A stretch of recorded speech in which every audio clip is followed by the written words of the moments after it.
Gloria al laus et honore dimisit, res Christe Redemptor, curibo erile decus, prosidos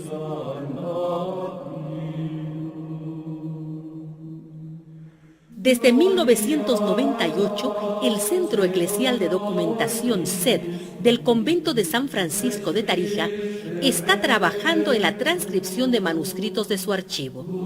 Se trata de una selección de documentos que se publicarán en 7 tomos subdivididos en Periodo colonial, incluye 3 tomos.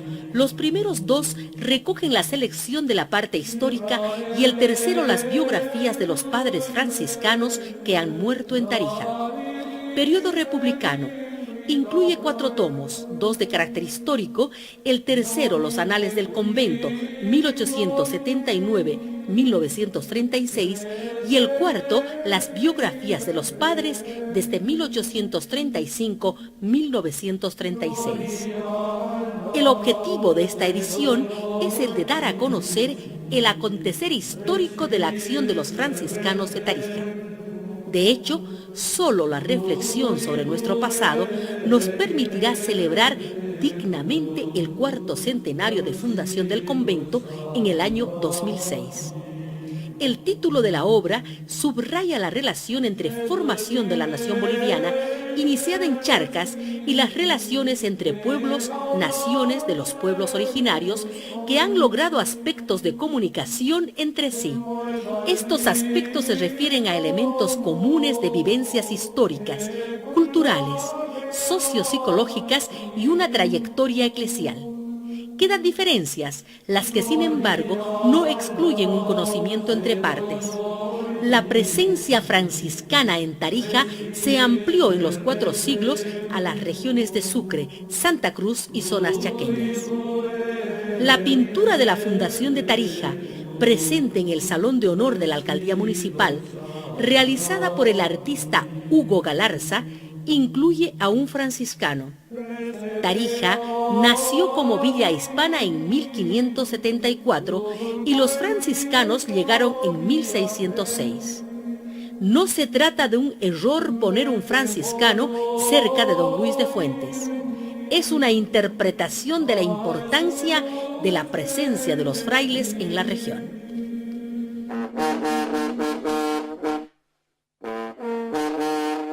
El 6 de marzo de 1606, la ciudadanía de Tarija elevó petición a la Real Audiencia de Charcas para tener un convento franciscano. Así, el 4 de mayo de 1606, día de la Ascensión, reunido en la Iglesia Mayor, todo el pueblo se comprometió a solventar la obra. 14 días después iniciaron los trabajos. Aceptamos, por lo tanto, como fecha de inicio de su construcción el día 18 de mayo. Su primer guardián fue el padre Antonio de San Buenaventura, que pertenecía a la noble familia de los Sandovales, y había llegado al continente con el mismo virrey del Perú, don Luis de Velasco. El padre San Buenaventura se hizo franciscano en el convento del Cusco. El convento de Tarija comenzó según un esquema arquitectónico de contexto socioeconómico de faenas agrícolas. Un documento que refleja esta situación es el de las capellanías. Las capellanías eran contratos con el convento para la celebración de santas misas en sufragio de los difuntos. Se trataba de un real contrato que comprometía una inversión de bienes para la búsqueda de la salud espiritual. Así tenemos en el periodo de 1626 a 1761 un listado de 123 fincas esparcidas entre las zonas de Camargo, Patcaya y Entre Ríos. El documento de 247 páginas nos indica la conformación del territorio alrededor de Tarija. Las más antiguas se indican con el nombre de tierras y chacras. Las otras, estancias, fincas, haciendas y viñas. Tales denominaciones relatan la formación de una sociedad agrícola cuyo final es de fincas, haciendas y viñedos que indican una actividad estable en una porción de territorio donde trabajan un titular y otros pobladores. El documento que da una lectura simbólica de un destino de pueblo es el descubrimiento de una cruz en 1616 en la población de Torres, cerca de Salinas. Se cuenta que un viejo custodiaba la cruz. A los guaraníes que la descubrieron, él les dijo que desde hacía siglos los estaba esperando. La percepción fue que aquel anciano era un apóstol, que conectaba la predicación de Jesús con las vicisitudes del pueblo guaraní y a la vez latinoamericanas. La cruz está ahora expuesta en el templo de San Francisco, protegida por una custodia de vidrio. El convento era parte de la organización de la provincia de los 12 Apóstoles de Lima. En 1607 fue integrado a la reciente creada provincia de San Antonio de los Charcas, con sede central en el Cusco y con conventos que de allí se extendían hasta La Paz, Potosí, Chuquisaca, Cochabamba, Pocona, Oruro y Misque. Tarija quedó en situación periférica. Lo importante del modelo arquitectónico inicial era el templo, las celdas de los padres, un claustro inconcluso y la huerta. Los ambientes conventuales de trabajo se reducían tan solo a una biblioteca colocada en la celda del Padre Superior y a un pequeño establo. El todo era suficiente para cobijar a 8 religiosos. El convento de tales dimensiones fue terminado en 1645. Sin embargo, a la pobreza de la vivienda no correspondía la relevancia dada al templo. En el inventario de 1688 se anota la existencia de cuadros, estatuas y un órgano ubicado detrás del altar mayor. Asimismo, unos 200 libros y documentos de archivo. Seguramente las pistas de benevolencia e inserción en la vida de la ciudad se dieron por el factor apostólico y de mendicidad de los frailes. Huerta conventual y cercanía al universo agrícola consolidaron raíces y destino con Tarija.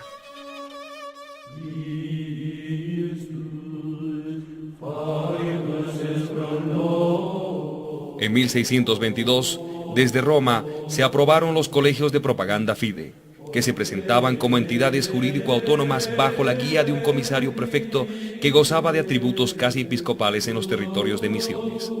Desde México a Chile y Bolivia se sembraron colegios franciscanos para la conversión de infieles y aliento espiritual de los fieles. Apostolicidad, espiritualidad e itinerancia fueron las características principales. El convento de Tarija fue erigido como colegio de propaganda fide de Santa María de los Ángeles en 1755 con hermanos que llegaron del convento de Ocopa. Los nuevos rumbos fueron perfectamente entendidos por los integrantes recién llegados para permitir lo que debía ser un centro de actividades en inmensos territorios. Un centro de formación teológica e intelectual, de escolaridad, de lenguas, de residencia para un número crecido de frailes y de coordinación entre permanencia y peregrinaje de los mismos. El nuevo plan de trabajo exigió, por tanto, una ampliación de los ambientes conventuales, dotándolos apropiadamente para las actividades correspondientes. Sin embargo, se planteó la primera incertidumbre. Habiendo los jesuitas ya en 1735 llegado hasta el Pilcomayo y habiendo fundado la misión de Salinas, la audiencia de Charcas propuso a los franciscanos la zona norteña de Chuquisaca y Santa Cruz y fundar el colegio en la misma ciudad de Chuquisaca. El decreto real aceptó el deseo de los franciscanos de quedarse en Tarija. Ellos pensaban que los centros de poder sí favorecían privilegios, no permitían compromisos de trabajo con los olvidados, ni mucho menos vivir como ellos. Empezaron con la construcción conventual apta para ser cuartel general, de lo que se preveía un trabajo extenso y diversificado con numerosos frailes. A pesar de la incertidumbre, en 1756 iniciaron los trabajos que terminaron en 1769. Se amplió el templo, se construyeron 3 claustros, celdas y oficinas. La totalidad del recinto conventual se completó en 4 manzanas en 1793 con la donación de doña Agustina de Chalar. La obra misionera se inició en 1758 con viajes del padre Manuel Mingo de la Concepción y otros frailes que se internaron entre los guaraníes desde San Antonio de los Sauces, ahora Monteagudo. Los sacerdotes no tuvieron éxito. Fue el hermano lego Fray Francisco del Pilar que, con su humildad y conocimientos médicos, logró la benevolencia de los guaraníes que le permitieron construir su primera choza denominada capilla. Este hecho tan simple correspondía a las características religiosas del pueblo guaraní que introdujo Fray Pilar en la categoría sacral de Ipaye. Como los Ipayes guaraníes, Fray Pilar vivía apartado, no tenía lazos familiares y era dotado de poderes de curación. Así pasó del estatus de español al de guaraní. Él fue el fundador de todas las reducciones chaqueñas y cruceñas que corresponden a la actual provincia de la Cordillera. La metodología misionera franciscana se centraba en el régimen reduccional.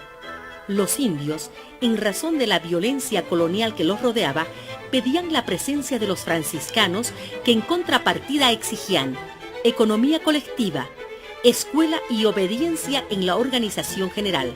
Los guaraníes mantenían sus características de vivir bajo el liderazgo de sus caciques y sus costumbres tradicionales en caso de no ser neófitos. La reducción, si bien era respuesta a las necesidades de los pueblos originarios, conllevaba algunos conflictos. No todos los caciques regionales estaban dispuestos a aceptar las condiciones reduccionales.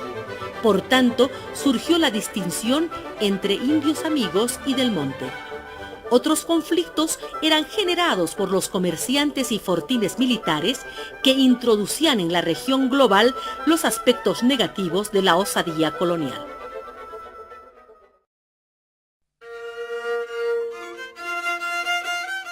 El auge reduccional se dio entre los años 1780 y 1804.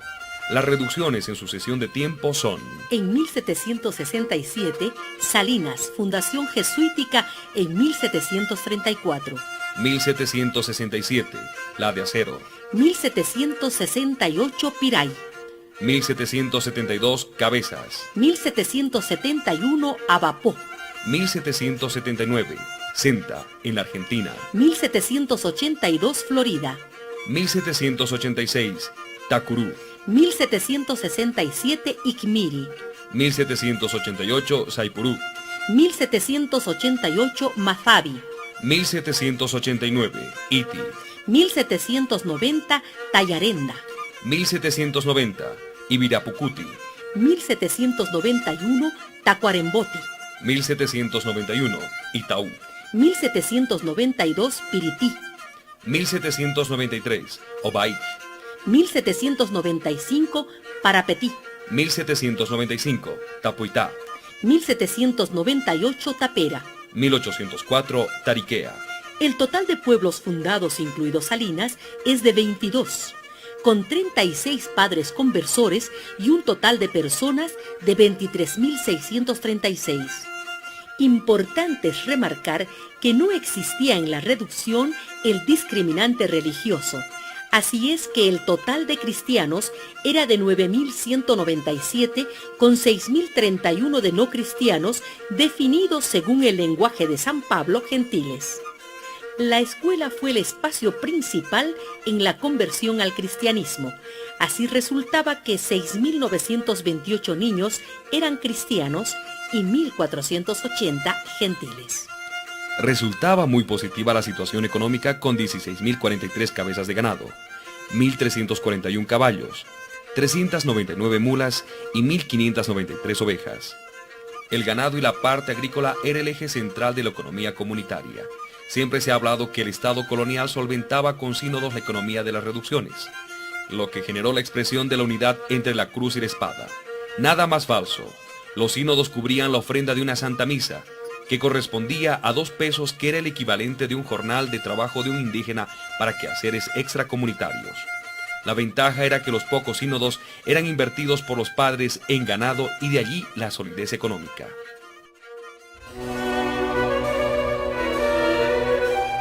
Todo el tiempo reduccional franciscano se desarrolló bajo la política de los Borbones, que como primera medida alejaron a los jesuitas de las tierras latinoamericanas en 1767, con grave daño de las misiones de Moxos y Chiquitos, de la interculturalidad entre pueblos originarios y del sistema educativo en Charcas. Desde 1776, Francisco de Viedma, gobernador intendente de Cochabamba y Santa Cruz, inició una acción contra los misioneros franciscanos de Tarija en razón de que las misiones, las más aventajadas económicamente, debían pasar a estatus de parroquia. Esto comportaba una división entre los guaraníes, el ser sometidos a la tasación y a romper la regionalización y la mutua ayuda del sistema reduccional. Los franciscanos de Tarija lucharon contra tal decisión, insistiendo en que ni intendencia, ni gobernación, ni obispado podían dividir a una etnia originaria. Viedma, por su parte, acusaba a los misioneros de fomentar levantamientos que se dieron en los años entre 1796 a 1808. La gran desventaja de los padres franciscanos de Tarija era que por la misma reforma borbónica, Tarija pasó al obispado de Salta y a la intendencia de la misma ciudad. Por tal decisión, ellos perdían influencia en Charcas. Hay que reconocer que también los caciques guaraníes, si bien no cristianos, defendieron a las reducciones.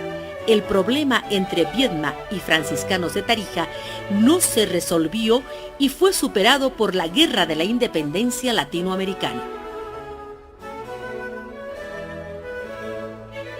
Sin embargo, otros procesos estaban gestándose que fueron impulsados por las élites latinoamericanas ligadas a los movimientos intelectuales europeos que provocaron la Revolución Francesa. Se dio el caso que la repartición guaraní de Cuyambuyo recurrió al defensor de los indios de la Intendencia de Salta, acusando a los padres de robarles a los hijos, después de quitarles las mujeres y de enriquecerse en razón de un pretendido sistema parroquial. La explicación del intendente, definido por los padres persona incristiana, encubría verdades muy profundas y por él tergiversadas. El robo de niños se refería a la asistencia a la escuela, en la que el niño debía estar todo el día. El robo de las mujeres se debía a la prohibición de la poligamia y las ganancias parroquiales no correspondían absolutamente a lo que se vivía en la reducción por ser economía comunitaria. Tales prejuicios ideológicos cultivaron el sustrato antieclesial del proceso de la independencia. Por su actitud exquisitamente espiritual, los padres de Tarija no se involucraron en situaciones de poder, porque lo importante para ellos era defender las reducciones, lo que no lograron por el espíritu militar de Guarnes, que destrozó la región actualmente llamada la Cordillera y llevó cautivos a todos sus conversores. El convento de Tarija fue visitado por realistas y patriotas. Estos últimos fueron los que no permitieron la ocupación del convento. Por tales razones, ni archivo, ni bibliotecas, ni obras de arte fueron saqueadas. El pueblo defendió la ciudadela del espíritu de Tarija.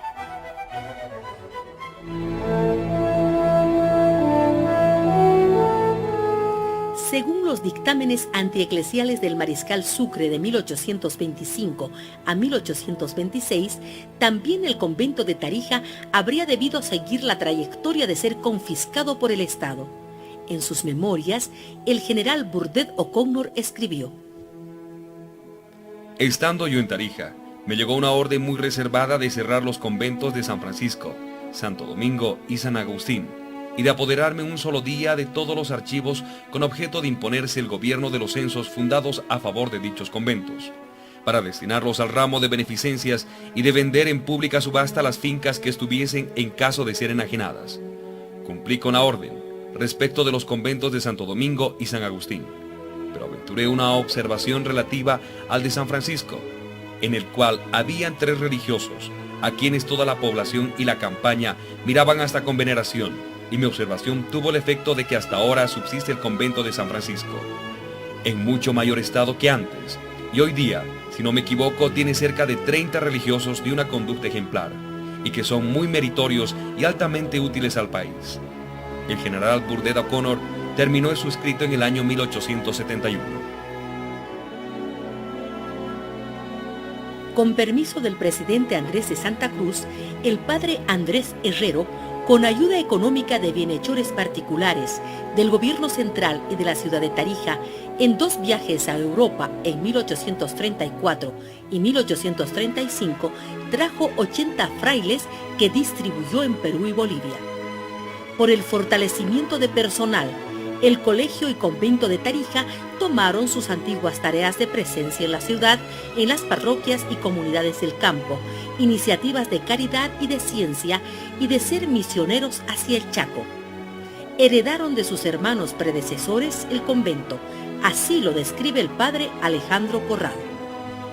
Este edificio, que aún subsiste tal como lo levantaron los padres españoles, nada tiene de elegante ni de suntuoso. Las celdas bajas y pequeñas, estrechos y lóbregos los corredores, todo es pobre, todo inspira una santa tristeza, que reconcentra los sentidos y eleva el corazón. Sin embargo, nada falta a lo que puede contribuir a la religiosa comodidad de los que lo habitan. Una espaciosa huerta, con paseos sombreados de durazneros y molles, de cipreses y álamos, ofrece agradable diversión a los ánimos fatigados por largas y serias ocupaciones. Una copiosa biblioteca con 4.586 volúmenes, rica en obras clásicas en todo ramo de ciencia y literatura, facilita a los estudiosos y a una instrucción severa y a una útil recreación. Una cómoda enfermería con su oratorio está destinado al descanso y alivio de los viejos y achacosos, que son provistos de remedios por un botiquín bien surtido. Al poco tiempo, el renombre de las actividades sobrepasó el entorno de Tarija. El padre Seferino Musani fue nombrado comisario de todos los colegios de la América Meridional, lo que estableció una centralidad jurídica y espiritual de los franciscanos de Tarija. Tarija misma integraba a los frailes en sus instituciones. El padre Zacarías Pogolotti fue nombrado rector del Colegio de Ciencias, hoy Colegio Nacional San Luis, y el padre Leonardo Delfante, encargado de la construcción del Lazareto.